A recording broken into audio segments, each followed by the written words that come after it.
आज भारत सिर्फ अपनी सीमाओं तक सीमित ताकत नहीं है। आज भारत की रणनीतिक सोच का असर पड़ोसी देशों से लेकर चीन के अरबों डॉलर के प्रोजेक्ट तक दिखने लगा है।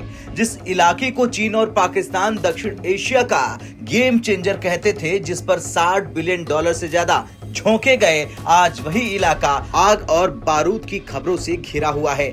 और सवाल सीधा है कि क्या चीन का सबसे बड़ा ड्रीम प्रोजेक्ट सीपीईसी अब मिट्टी में मिल रहा है। दरअसल ग्वादर को पाकिस्तान अपने सबसे हैवीली प्रोजेक्टेड जोन्स में गिनता है। चीन की इंजीनियर सीपीईसी का दिल, अरबों डॉलर का निवेश और हजारों पाकिस्तानी सैनिक। कहा जाता था कि अगर पाकिस्तान में कोई सुरक्षित जगह है तो वो है ग्वादर, लेकिन अब सोशल मीडिया और कुछ इंटरनेशनल रिपोर्ट्स कुछ और ही कहानी बयां कर रही है। दरअसल देर रात कई वीडियो सामने आए और दावे किए जा रहे हैं कि बलूच लिबरेशन आर्मी यानी बीएलए ने इन हमलों को अंजाम दिया। इन दावों के मुताबिक बीएलए ने ग्वादर में बड़ा हमला किया और पाकिस्तानी सेना को अपने ठिकाने छोड़कर भागना पड़ गया। कुछ वायरल वीडियो में खाली सैन्य बेस, छूटा हुआ सामान और बिना टकराव के पीछे हटने की बात कही जा रही है। पाकिस्तान ने अभी तक इन सभी दावों की पूरी तरह से पुष्टि नहीं की है, लेकिन इतना तो साफ हो चुका है कि ग्वादर एक बार फिर पूरी दुनिया की नजर में आ चुका है।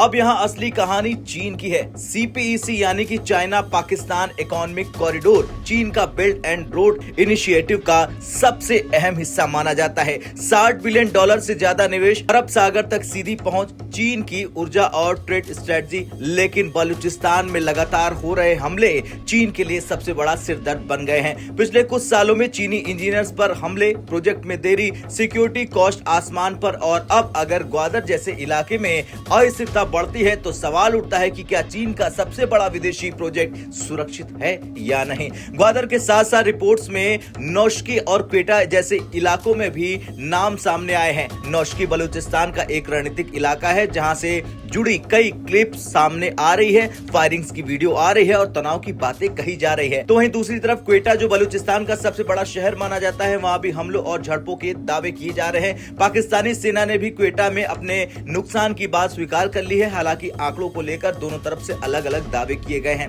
वैसे ये छोटा मोटा हमला नहीं है।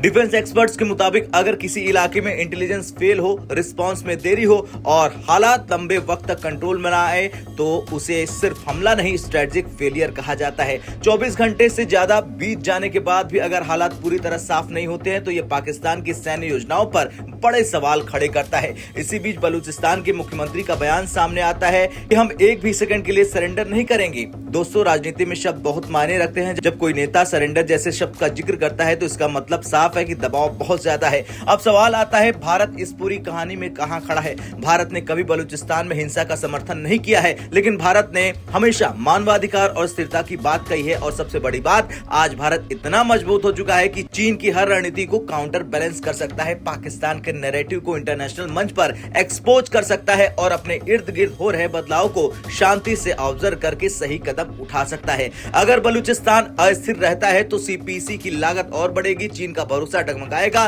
पाकिस्तान पर कर्ज का बोझ और गहरा होगा, यानी कि सीधे सीधे $60 बिलियन का सपना धीरे धीरे एक बहुत बड़ा रिस्क बनता जा रहा है। खैर, साउथ एशिया का पावर बैलेंस तेजी से बदल रहा है। भारत मजबूत स्थिति में है, आर्थिक रूप से भी और रणनीतिक रूप से भी, लेकिन दूसरी तरफ पाकिस्तान अंदरूनी चुनौतियों से उलझ चुका है। चीन के अरबों डॉलर खतरे में दिख रहे हैं और अब देखना यह होगा कि क्या चीन इस प्रोजेक्ट को बचा पाएगा या सीपीईसी इतिहास की सबसे महंगी भूल बन जाएगा।